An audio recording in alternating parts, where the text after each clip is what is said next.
how many people are having trouble with connecting their Samsung phones to JBL OnBeat Micro speakers? Don't worry. In this video, we'll show you how you do this. Let's start. Step 1. Connect JBL speaker. Firstly, securely connect your JBL speaker dock to a power supply and a C outlet. Step 2. Dock Apple device. If using another Apple device, confirm it is docked precisely in the JBL OnBeat speaker dock. Step 3. Connect audio cable. When using an auxiliary source, connect the audio cable firmly to the speaker's audio inlet and the audio source's output. Step 4. Unpause input source. Ensure your input source isn't on pause mode and its volume is up. Step 5. Set EQ setting.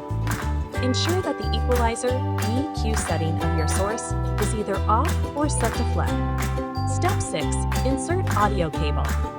Lastly, check the audio cable is fully inserted in the speaker's audio in jack.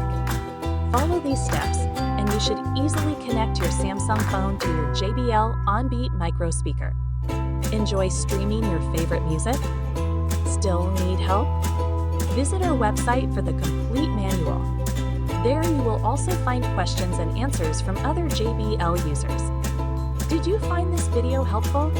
By subscribing, you help us continue to answer users' questions. So, subscribe to our channel. Thanks for watching, and see you in the next video.